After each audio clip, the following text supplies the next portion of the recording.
Como les decía, vamos a ponernos rápidamente en contexto. Yo inicialmente di unas pautas o unas herramientas metodológicas acerca de cómo nos íbamos a acercar al estudio de la teología de los pactos, y luego el hermano Dani, él trató ya específicamente lo que tiene que ver el tema de la tipología, que no es otra cosa que una herramienta más hermenéutica para el estudio de esta doctrina, ¿no? Es importante que lo tengamos claro. Así que rápidamente no voy a repasar todo, pero solamente algunas diapositivas que considero que son importantes refrescar nuestra mente antes de continuar nuestro estudio. Entonces, dentro de nuestras herramientas metodológicas, recuerdan, nosotros hablamos de que había que hacer una serie de distinciones que son importantes, como digo, para acercarnos al estudio de esta materia, ¿verdad? Y no equivocarnos. Entonces, la primera distinción tiene que ver con creación y pactos. O sea, hay dos órdenes, vamos a decir, dos tipos de relación de Dios con el hombre. Una es la relación de Dios como creador-criatura, y la otra es una relación pactual, donde, como dice ahí, ¿verdad?, el acuerdo en la creación es un acuerdo de tipo natural, el acuerdo pactual es de tipo sobrenatural. ¿Por qué? Por la sencilla razón de que Dios no está obligado a entrar en una relación de pacto con nadie, ¿no es cierto? Si lo hace, es simplemente como un acto de condescendencia de parte de Dios hacia el hombre. Entonces, por eso se le llama un acuerdo sobrenatural. ¿Cuáles son los beneficios en la creación? Bueno, como creador, Dios no debe recompensas a nadie. Él no tiene obligación con ninguna persona, ¿no es cierto? Sin embargo, dentro de los pactos sí pueden haber beneficios, y los hay. ¿Cuáles o cómo? Bueno, según lo que Dios haya prometido en cada pacto, ¿verdad? Entonces, ahí sí hay beneficios. ¿Y cuáles son las obligaciones en el orden de creación? Bueno, las obligaciones tienen que ver con las responsabilidades ordinarias que todo hombre le debe a Dios, pues precisamente como criatura, ¿no es cierto? Entonces, en ese sentido, todos están bajo vamos a decir, esa institucionalidad de creación, y por lo tanto le deben obediencia a Él como creador. Pero dentro de los pactos hay otras responsabilidades aparte. O sea, no solamente es que el hombre debe obedecerle a Dios en un sentido moral, vamos a decir, sino que también hay otras responsabilidades más específicas, como por ejemplo, en el caso de la iglesia, el día de hoy, los creyentes, ¿qué cosas están llamados a hacer que no está llamado a hacer el resto del mundo? Bueno, por ejemplo, el congregarse cada primer día de la semana, el participar de la cena del Señor, etcétera, etcétera. Entonces, esas son responsabilidades que extraordinarias. Voy rápido, como digo, porque es solo un repaso para ponerlos en contexto. También hablamos de la distinción entre ley natural y ley positiva. Precisamente la ley natural, como su nombre lo indica, corresponde al orden de creación del que hablamos ahorita, ¿verdad? ¿Por qué? Porque esta ley moral es para ¿quiénes? Es para todos. Como dice ahí, es una ley moral universal. O sea que todos los hombres, por ser criaturas de Dios, están obligados ¿a qué?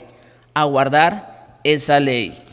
Es una ley que, como dice ahí, está escrita en la mente del hombre. O sea, todos los hombres vienen, vamos a decir, con un microchip interno llamado conciencia, que le dice al hombre lo que es bueno y lo que es malo, ¿no es cierto? Independientemente de si es creyente o no, toda persona tiene como ese conocimiento intrínseco, ¿verdad?, acerca de lo bueno y lo malo. Pero entonces está también la ley positiva, que esa ya corresponde al orden de los pactos. Ya no es al orden de creación la ley positiva, sino al orden de ¿qué? De los pactos. Y se refiere, como dice ahí, a las cosas indiferentes prescritas para un periodo, lugar y personas en particular. Estas son leyes de carácter ceremonial o civil, ¿sí? La ley moral es para ¿quiénes? Para todos. Esa corresponde al orden de creación. Todos están obligados a guardarla. Las leyes positivas corresponden al orden de pactos. Y por lo tanto, ¿quiénes están obligados a guardarlas? Solamente la comunidad que está bajo dicho pacto. Por eso, como les decía hace un momento, la iglesia, ¿en qué pacto está? Así, rápidamente. En el pacto de gracia o en el nuevo pacto. Por lo tanto, las sanciones o las estipulaciones de ese pacto son para ¿quiénes? Exclusivamente para la iglesia del nuevo pacto. Ok. Otra distinción que hacíamos era la distinción entre la religión natural y la religión establecida. Es parecido a lo anterior, pero es un poco distinto porque, como su nombre lo indica, religión tiene que ver precisamente con un acto de adoración, ¿no es cierto? En ese sentido, mis hermanos, la religión natural, otra vez, como su nombre lo indica, tiene que ver con el orden de creación. Eso del orden de creación y el orden pactual, eso es clave, es súper importante que ustedes lo tengan en mente. Porque eso es la base de todo lo que estamos hablando. Entonces, la religión natural, como les digo, tiene que ver con el orden de ¿qué? De creación.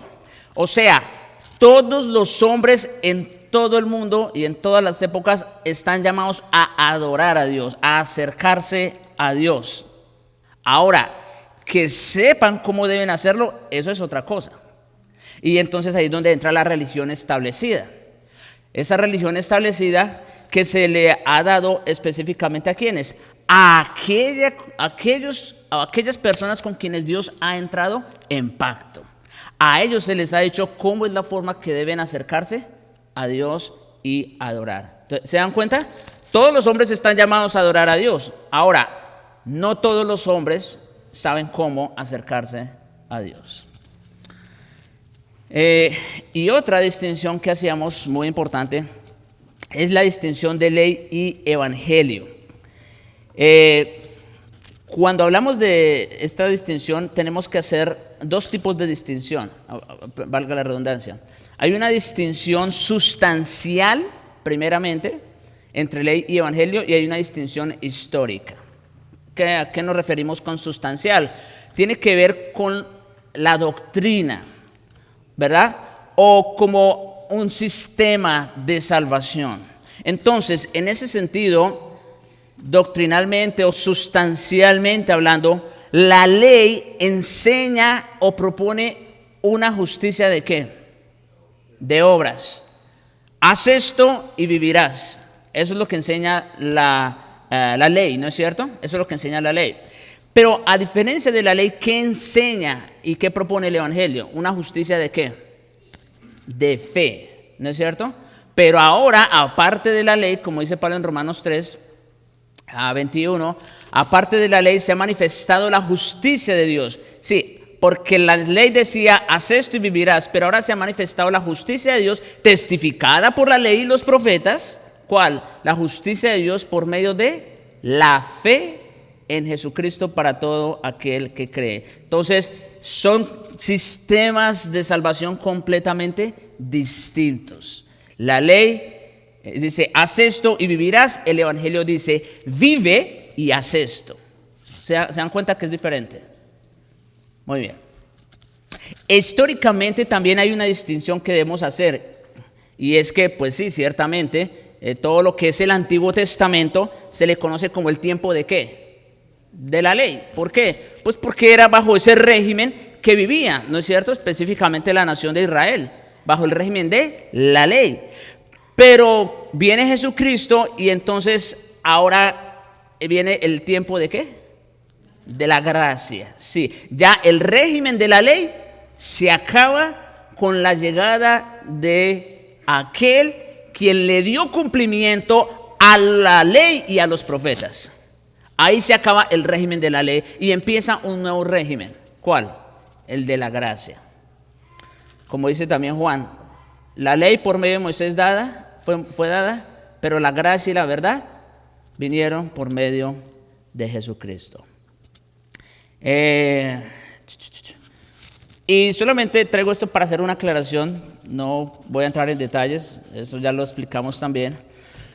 que si bien es verdad que hay una distinción sustancial y una distinción histórica entre ley y gracia, hay que decir que la ley siempre está presente, ¿verdad?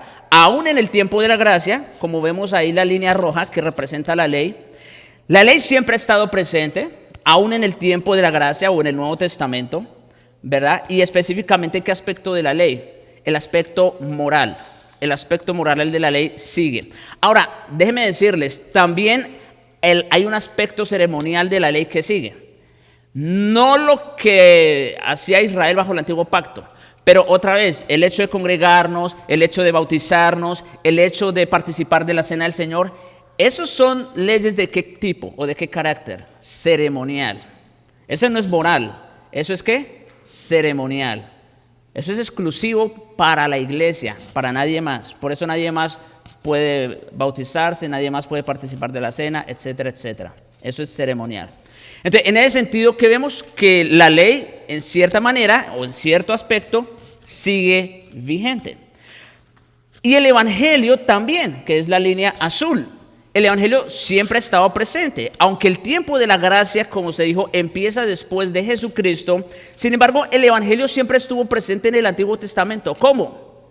En forma de promesa. En forma de promesa.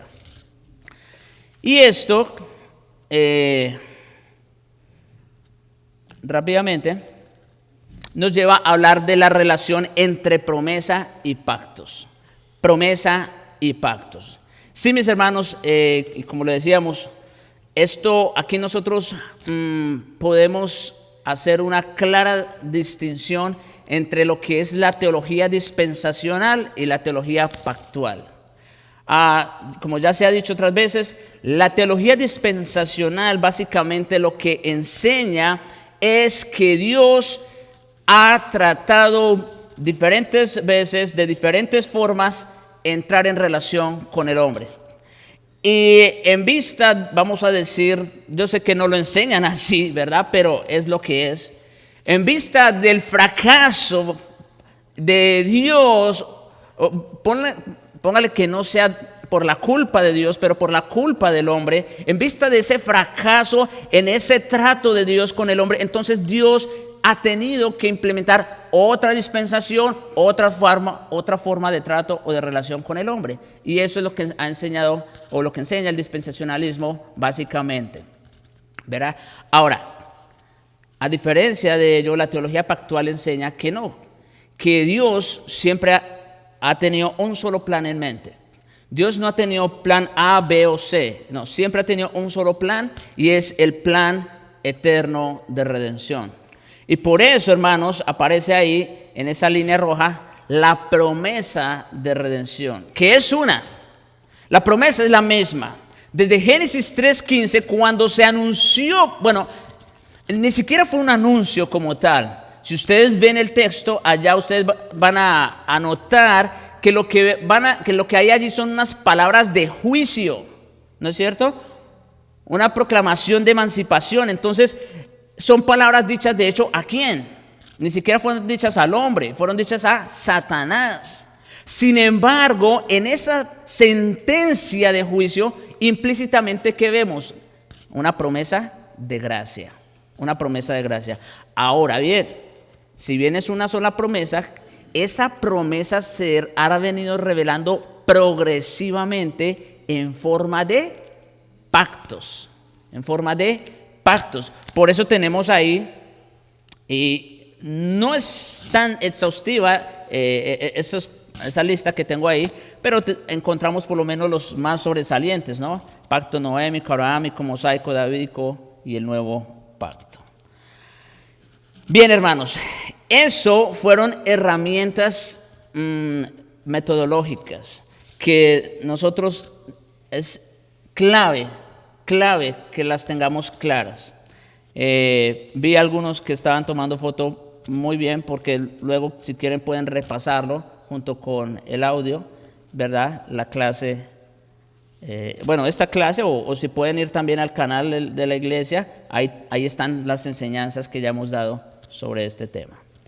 Bien, y luego el hermano Dani nos habló acerca de la tipología. Entonces,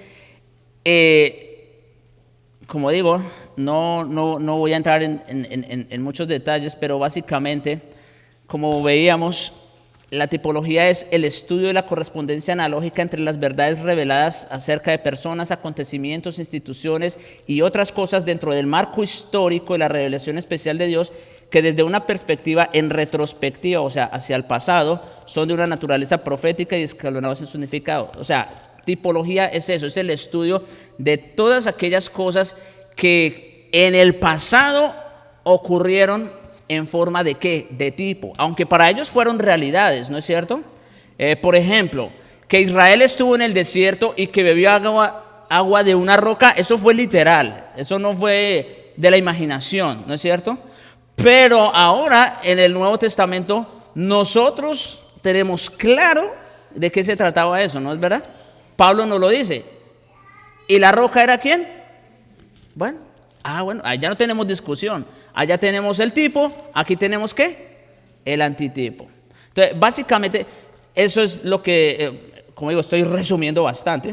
A él le tomó como 5 clases o algo así, toda la enseñanza de la tipología. Pero otra vez, estoy resumiendo a grosso modo, ¿verdad? Ese tema, que también es muy importante para el estudio de la teología pactual. Bueno.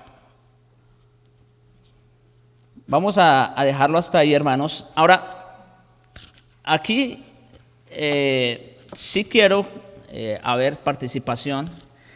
Vamos a hablar ahora, hermanos, de pacto y reino. Ese será nuestro tema. No sé, pero quizás me tome unas 3 clases aproximadamente. No es muy extenso. Vamos a hablar de esto, hermanos, que también es importante, que también...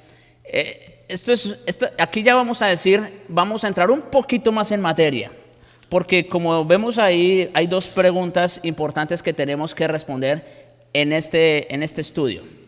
O sea, no solo hoy, sino en estas clases que siguen.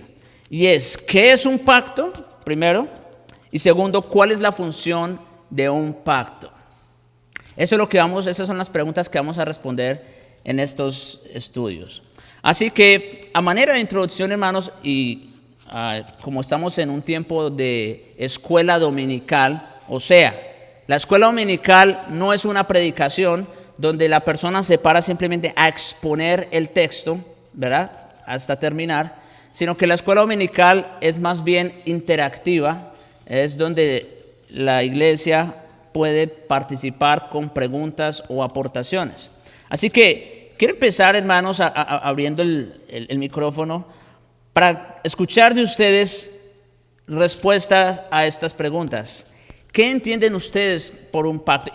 Y pueden incluso decir o hablar de un pacto en un sentido general. No tiene que ser, vamos a decir, en el sentido del estudio que estamos haciendo. Podemos, de hecho, partir de definiciones más simples o básicas acerca de lo que es un pacto, porque eso nos va a ayudar a entender entonces lo que es un pacto en el sentido más estricto. Entonces, la participación es para ustedes. ¿Qué es un pacto, hermanos? Un acuerdo entre Dios y el pueblo. Bueno, muy bien. ¿Qué más?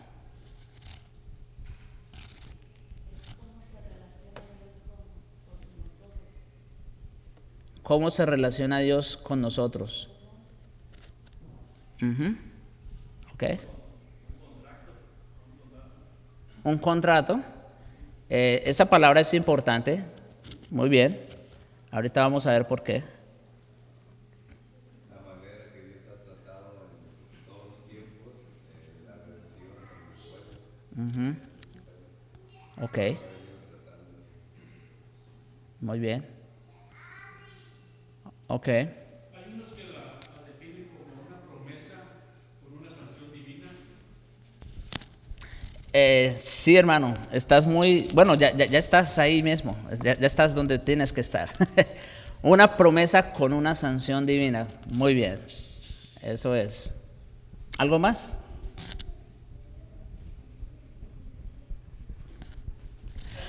Ahora, ¿qué creen ustedes, hermanos? ¿Cuál puede ser la función de un pacto?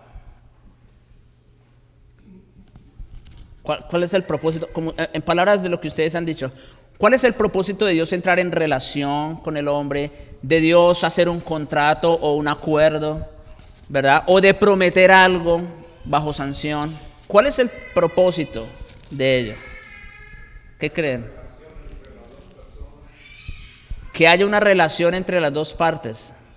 Bueno. Guianza. Ok, sí. Yo lo veo como una forma. ¿Está abierto? Sí, se escucha. Sí. Lo veo como una forma en la cual Dios provee un medio para llevar a cabo su plan de redención. Muy bien. Un medio para llevar a cabo su plan de redención. Muy bien. ¿Algo más? Restaurar. Bueno, está implícito, se puede decir. Muy bien. ¿Hasta ahí? ¿Cómo?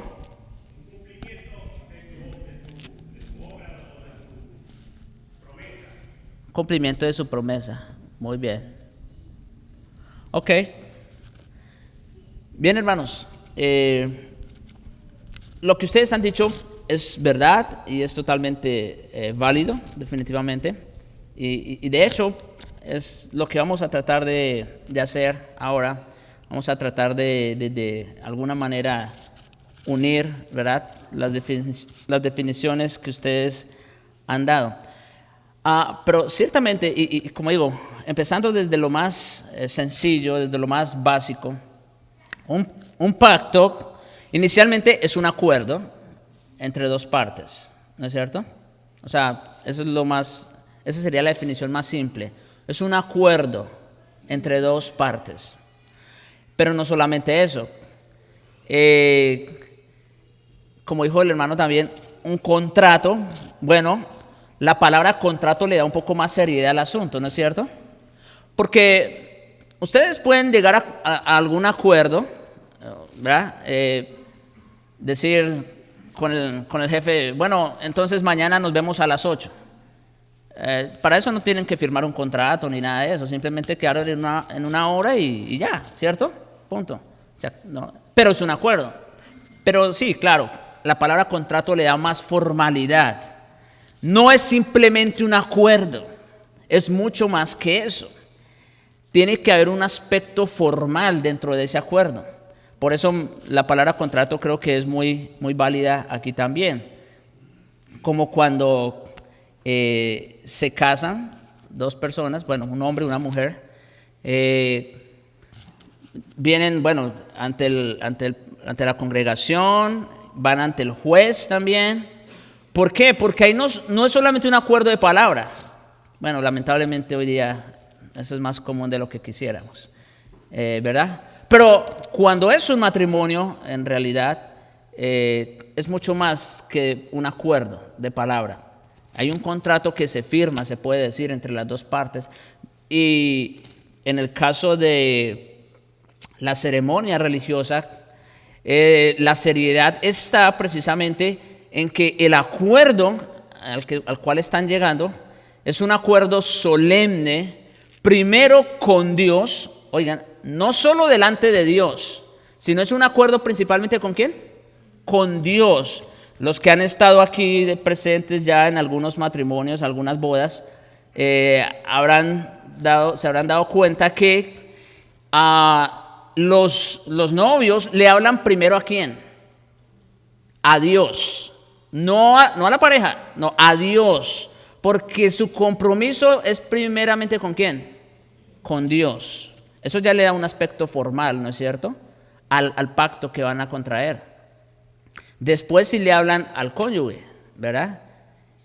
Y no solo eso, sino que después sellan el pacto, dándole más formalidad al asunto. ¿Cómo? Bueno, mediante la entrega de un símbolo, ¿verdad? Normalmente se hace mediante la entrega de anillos, en fin. Entonces, vemos, hermanos, que, como digo, en un sentido general, un pacto sí es un acuerdo, pero es un acuerdo formal, es un tipo de contrato, ¿no es cierto? En el cual, como dijo también el hermano, se establecen sanciones. Esa palabra también es importante.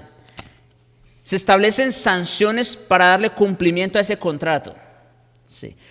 Cuando ustedes firman un contrato, comprando una casa, un carro o lo que sea, o en el trabajo, en fin, hay un montón de letra pequeña que uno no lee, ¿verdad?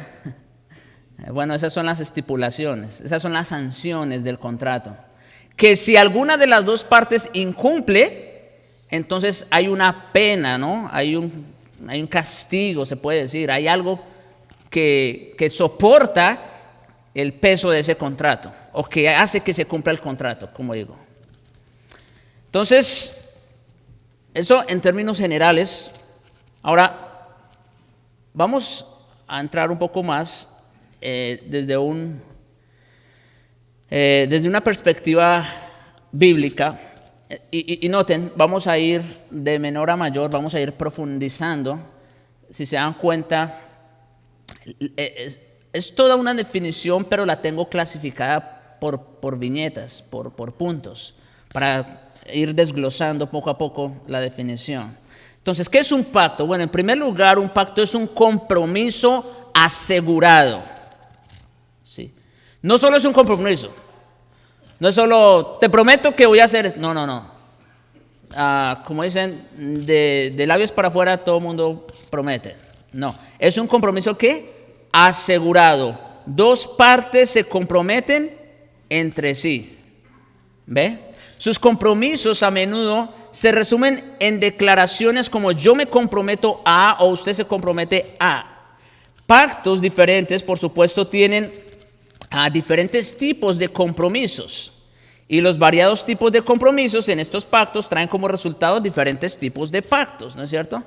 Otra vez, una cosa es un trato o un pacto con la esposa, otra cosa es un contrato con un dealer, otra cosa es cualquier otro tipo de pacto. Y como dice ahí, cada pacto tiene sus compromisos y cada pacto tiene sus sanciones, ¿verdad?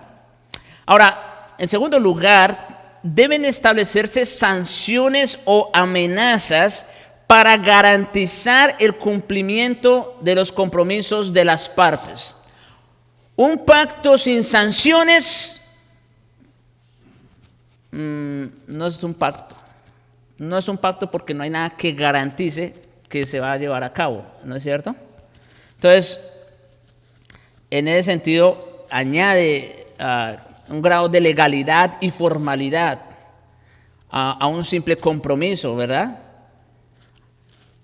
En tercer lugar, todos los pactos, aquí, como digo, ya vamos profundizando un poco más, todos los pactos son el resultado de la propia y libre iniciativa de Dios para llevar a cabo sus propósitos y hacerle bien a la humanidad.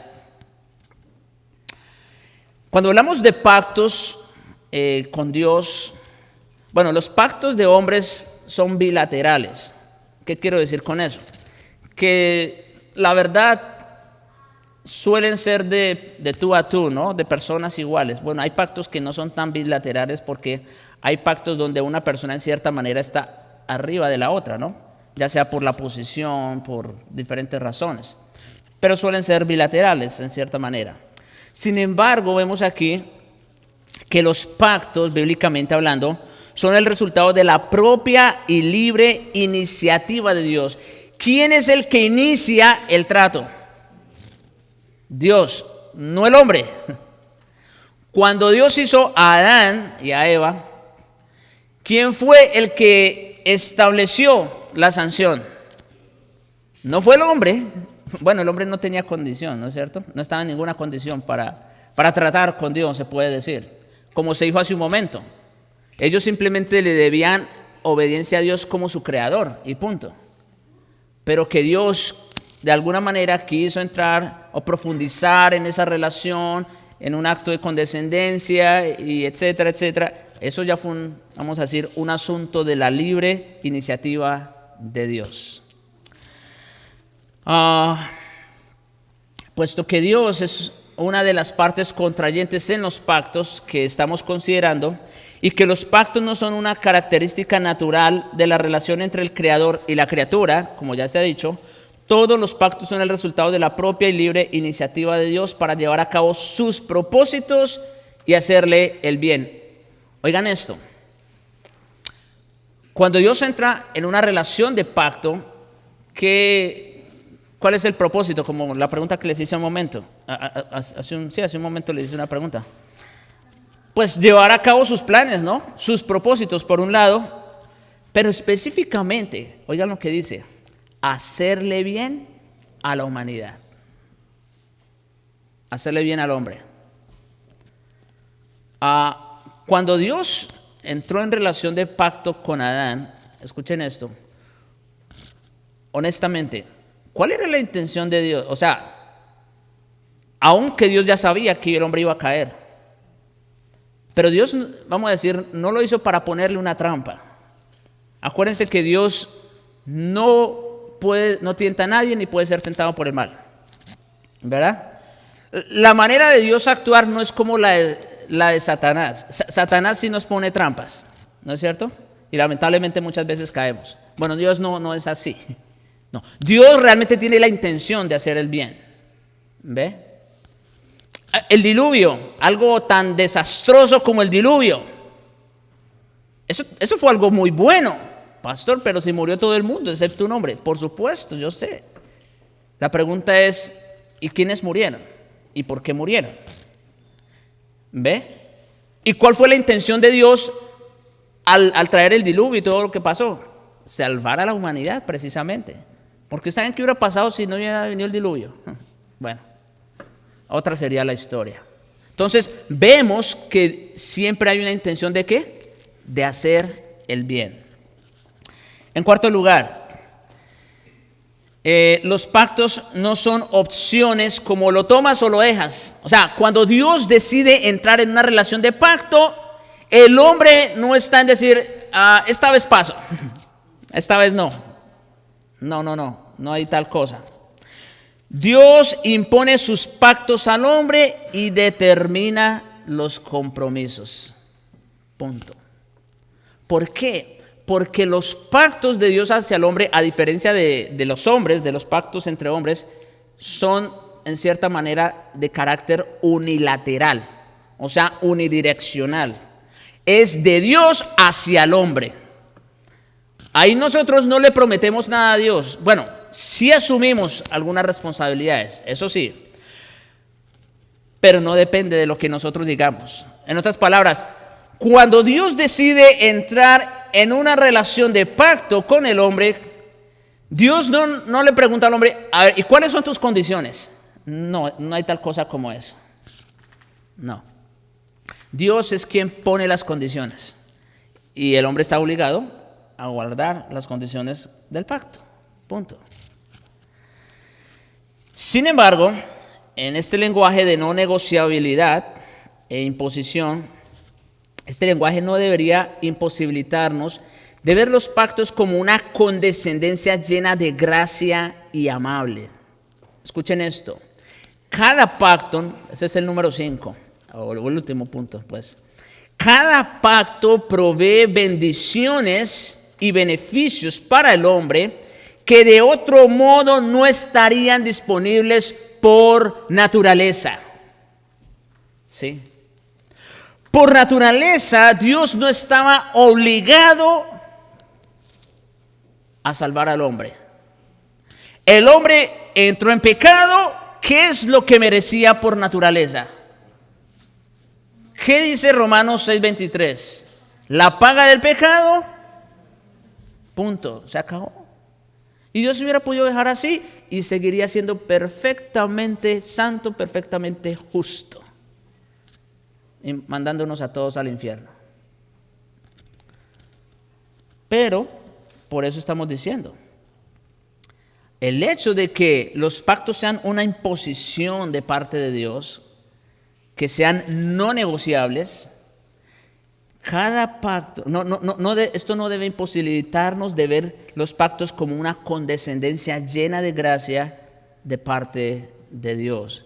Y vuelvo y repito, cada pacto provee bendiciones y beneficios para el hombre que de otro modo no estarían disponibles por naturaleza. Los pactos fomentan la comunión del hombre con Dios y su disfrute de Dios más allá de la naturaleza. Miren, mis hermanos, la razón de por qué usted y yo podemos disfrutar de una relación con el Señor, si bien no es perfecta o plena mientras estamos en esta vida, pero sí con la seguridad de que será plena cuando Cristo regrese, no se debe nada a nosotros. No fue porque nosotros le suplicamos a Dios que por favor nos aceptara para entrar en relación con Él, para tener comunión con Él. No. Es simplemente un acto de condescendencia de la libre gracia de Dios que solamente podía ser posible en forma de pacto. ¿Ve? Ok, hasta aquí, hermanos, básicamente lo que es la definición de pacto. Y voy a hacer un alto aquí para las preguntas y comentarios que tengan. Yo creo que los deben haber. Ya hablé mucho.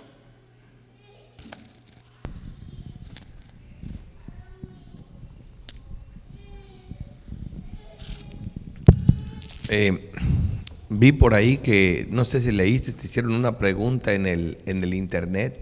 Alguien estaba como confundido, ¿la vistes? Sí, pero no me acuerdo ahorita la verdad. Sí. Sí, porque dije, a veces no vale la pena, dije yo, si tú la ves y la analizas, porque hay preguntas que uno las puede contestar cuando la pregunta, uno mira la intención, ¿verdad? Pero hay gente que de plano está perdida, entonces yo no creo que tenga caso. Entonces digo yo nada más analizando la pregunta, entonces es importante ver. No sé si quieras que te la lea, ¿la ves? Bueno, si la tienes ahí, sí. ¿Es relacionado con el tema? ¿O? Sí, con lo de los pactos. Ok, ¿está bien? Bueno, está bien, entonces, porque ahorita no la estoy viendo, ya tengo hasta apagado el teléfono. Pero bueno, lo importante es que, así como que nos quede claro, porque el tema, el estudio ha sido profundo, ha sido muchos pasos, muy exhaustivo, ¿verdad? Pero hoy les mostraste que tiene una parte sencilla y práctica, ¿verdad? Que también no se vayan a confundir. Qué bonito es conocerlo todo, pero también hay algo de sencillez en lo de los pactos, ¿verdad? Y un resumen corto, como lo estuvieron haciendo hoy, me gustó, para que también no se pierdan en ese estudio de los pactos, porque también es un estudio muy serio y que tiene mucha controversia. Sí, exacto. Esa fue la idea de traer el resumen también, ¿verdad? Refrescar nuestras mentes, nuestra memoria. Yo tengo que refrescarme, hermano. Yo prediqué el libro de Romanos, pero les confieso, ya se me olvidó mucho de lo que prediqué y tengo que regresar otra vez, porque somos humanos y estamos sujetos a eso. Así que, bueno. Sí, hermana.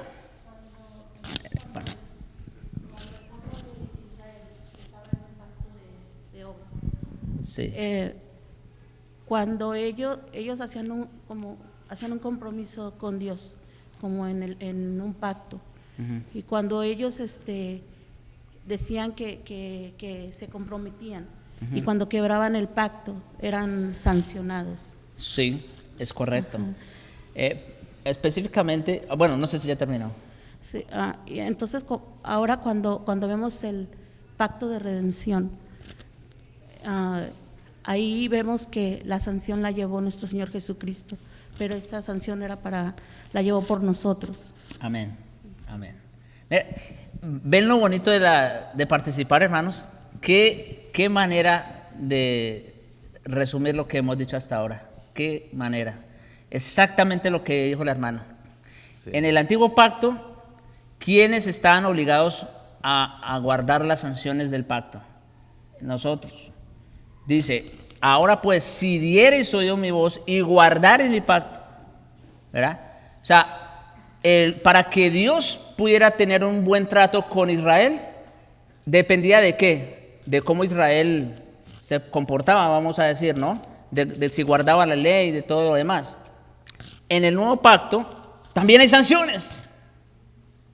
Ahora, ¿quién las cumplió? ¿Ve?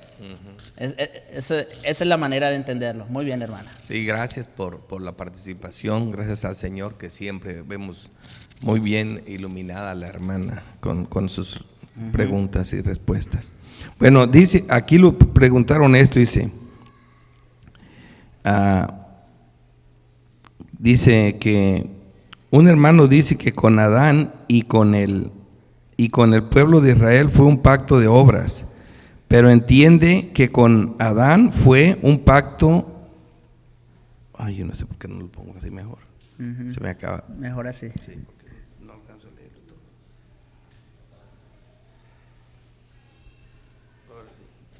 Sí, un pacto de obras, pero a causa de su desobediencia a Adán y del perdón que Dios soberanamente mostró, su pueblo siempre ha estado para con Dios en un pacto de gracia. Corríjame si me equivoco, pastor. Muchas gracias. Ok, ya. Esa es una pregunta muy buena también, muy acertada. Creo que es bien intencionada la pregunta también, definitivamente.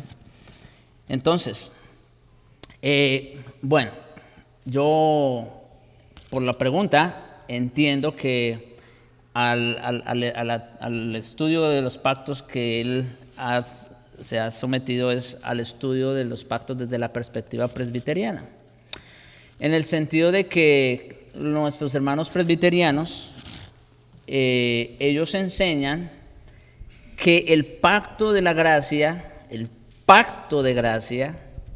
siempre ha estado vigente, vamos a decir, ¿verdad? Siempre ha estado desde Génesis. Bueno, específicamente en el pacto abrahámico, porque ustedes recordarán que a Abraham se le prometió una simiente que sería de redención, ¿no es cierto? Así mismo, una simiente que sería de bendición. Bueno, obviamente eso viene desde Génesis 3:15, de hecho, ¿verdad? Pero específicamente ellos dicen que al pacto de gracia, se le dio formalidad en el pacto abrahámico, como digo, por esa promesa que se le hizo. Y entonces, desde ahí, pues, todo ha sido, vamos a decir, bajo la sombrilla de un pacto de gracia. Ok. Entonces, para eso, ¿qué tenemos que decir? Bueno, voy a volverme atrás un poco. Una gráfica que ya les enseñé es esta. ¿Qué tengo que decir? En parte ya se había respondido la pregunta, pero bueno, es que si bien la promesa de redención, esa sí ha estado presente desde el principio, desde la caída, o sea, desde Génesis 3:15, la redención siempre ha estado presente en forma de promesa, ¿verdad? No obstante, esta promesa se ha revelado en diferentes pactos, en forma de pactos. Y como se dijo hace un momento también, cada pacto es diferente en naturaleza el uno del otro, ¿sí? O sea, partiendo de ahí de los ejemplos que tenemos. El pacto noémico, una cosa es el pacto noémico, otra es el abrahámico, otra el mosaico, ¿no es cierto? Son pactos diferentes. En cada pacto se hacen promesas específicas, puntuales, ¿sí? Por ejemplo, en el pacto noémico, Dios prometió que mientras la tierra siguiera existiendo, el sol y el agua, el día y la noche, el verano, el invierno, en otras palabras, ¿qué prometió Dios en ese pacto? Preservar al hombre, preservarlo. Ahora, y eso tenía ahí, y ahora alguien podría decir, pastor, ¿y cómo se hace presente la promesa de redención en ese pacto? Estoy tratando de conectar para luego caer en el punto. ¿Qué tiene que ver la promesa de redención con el pacto noémico? Imagínense, hermanos, si no se hubiese preservado la simiente de la mujer, ¿recuerdan? Génesis 3:15, está antes de Génesis 6 y 7. Entonces, si no, ¿qué hubiera pasado si no se preservara la simiente de la mujer? Que venía a través de ¿quién? En este caso, de Noé. ¿Qué hubiera pasado? Pues se hubiera acabado el plan de redención. Y si Dios no hubiera prometido preservar al hombre como prometió, no se hubiera llevado a cabo el plan de redención. Ahora, eso fue lo que prometió en el noémico. Pero ¿qué prometió en el abrahámico? Rápidamente, 3 cosas. Estoy así porque este no es mi punto, pero 3 cosas.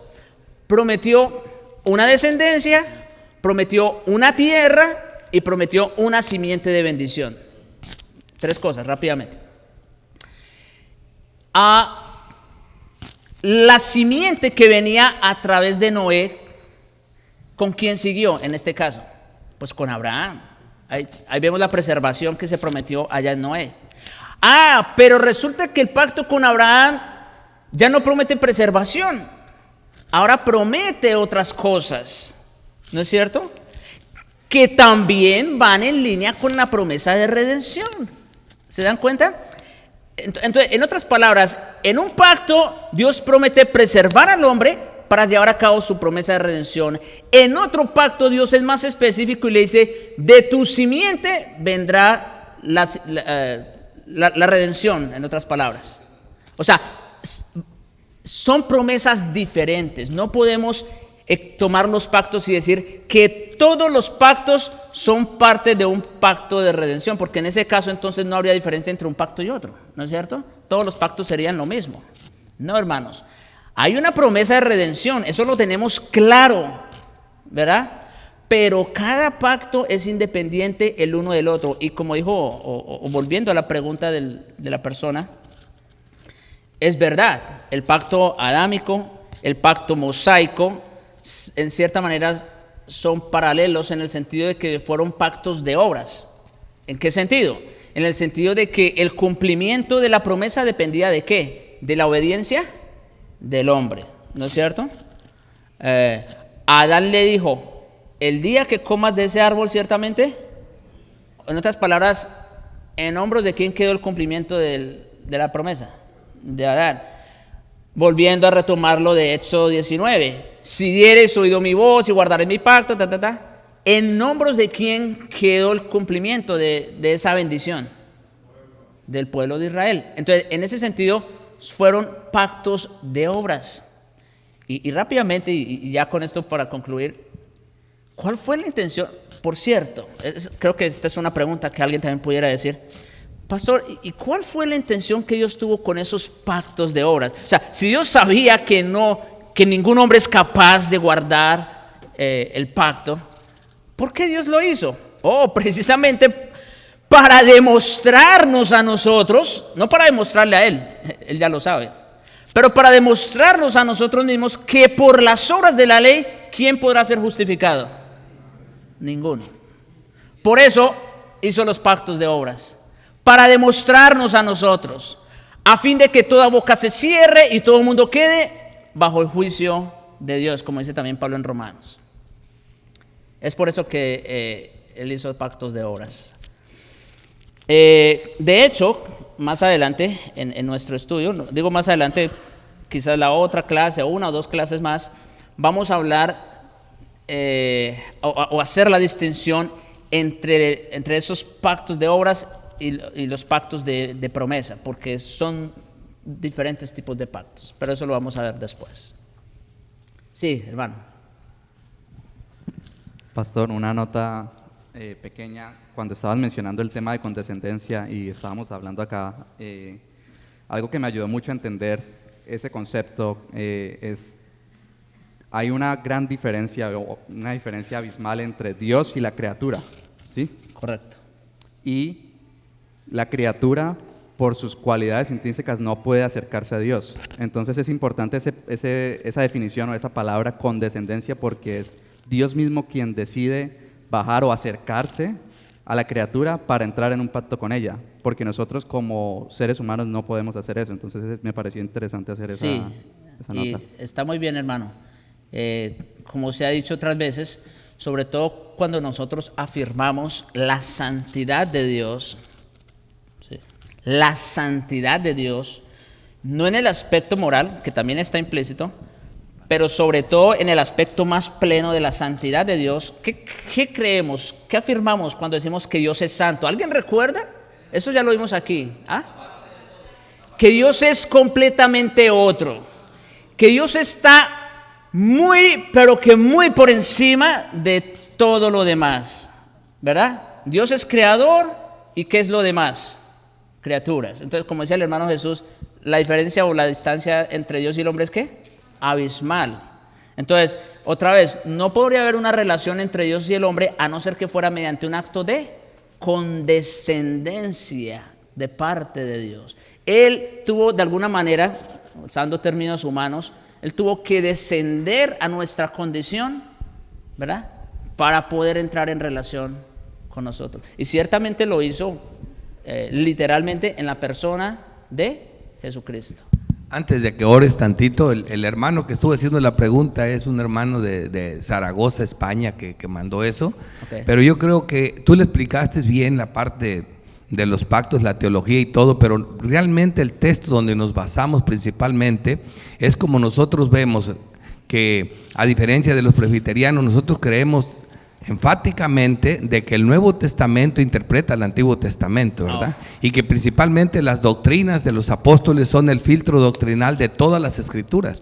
Entonces, en el Nuevo Testamento el apóstol Pablo nos dice que Sara y Agar eran una alegoría de los pactos, que mientras Sara estuvo estéril, el pacto de obras reinó hasta que llegó la promesa, y se refería a la promesa que era Cristo. Así que cuando viene Cristo entra en efecto el pacto de gracia. Así que no podemos decir que el pacto de gracia estuvo en el Antiguo Testamento en esa forma, sino en la forma como lo explicaste. Sí. Y la gracia, resumiendo, la gracia, acuérdense de la otra gráfica, bueno, la que está antes. El Evangelio siempre ha estado presente, porque esa es la otra. Incluso algunos presbiterianos nos critican, nos acusan de que nosotros, no sé cómo creemos que se salvaban en el Antiguo Testamento. No tenemos problema con eso. La gracia siempre ha estado presente, solo que en el Antiguo Testamento estuvo presente ¿cómo? En forma de promesa, y en el Nuevo en cumplimiento. Ahora, una cosa es que le digan a usted, ¿saben qué? Usted se va a ganar $1 millón de pesos, de dólares, lo que sea. Una cosa es que le digan a usted, pero otra cosa es que eso sea una realidad, ¿no es cierto? Porque, bueno, usted vive con la esperanza de que se lo van a dar, pero cuando ya lo tiene es otra cosa. Entonces, igual ocurre con la gracia. Una cosa es la gracia prometida, otra cosa es la gracia establecida. Amén. Oremos. Padre bueno y misericordioso, bendito Señor, gracias te damos por este tiempo de estudio. Gracias te damos, Señor, porque eres tú quien das oídos abiertos, mentes y corazones dispuestos para recibir esta palabra. Te rogamos, Señor, por tu Espíritu que nos ayude, Señor, a confiar cada vez más en ti. Al acercarnos a este estudio podamos ver la grandeza, las maravillas, Señor, de lo que tú eres y de lo que tú haces, oh Dios, para salvarnos. Gracias te damos, Señor, por este precioso tema, y te rogamos que nos ayudes a vivir también en humildad de acuerdo a ello, Señor. Te lo rogamos, oh Dios, en Jesucristo. Amén.